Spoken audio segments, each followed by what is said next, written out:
The Israeli military says it has struck Hezbollah targets deep inside Lebanese territory and in southern Lebanon. And this following Israeli Prime Minister Benjamin Netanyahu's warning that Lebanon military will pay a heavy price for an attack in the Golan Heights.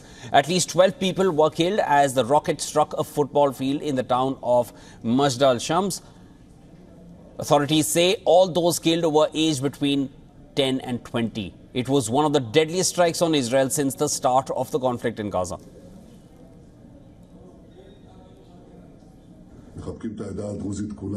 Since I was updated about the disaster, I have been holding continuous security consultations and I have directed that our return to Israel be brought forward. As soon as I arrive, I'll immediately convene the security cabinet. I can say that the state of Israel will not let this pass in silence. We will not overlook this. Meanwhile, Iran has warned of consequences of Israeli attacks on Lebanon after Golan Heights attack. This despite Hezbollah denying any responsibility for the strike. In a written statement, the Iran-backed Lebanese group said, and I'm quoting here, the Islamic resistance has absolutely nothing to do with the incident and categorically denies all false allegations in this regard.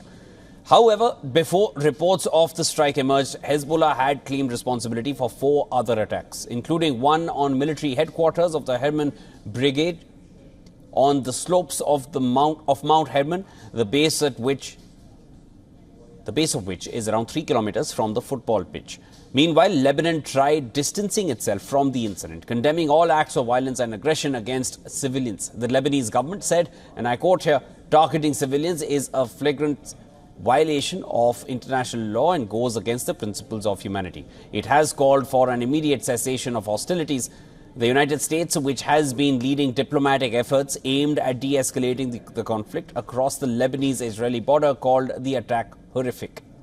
In a statement, U.S. reassured Israel of its ironclad and unwavering support against all Iranian-backed terrorist groups, including Lebanese Hezbollah. Meanwhile, Republican presidential nominee Donald Trump condemned the incident and used it to attack the Biden-Harris administration.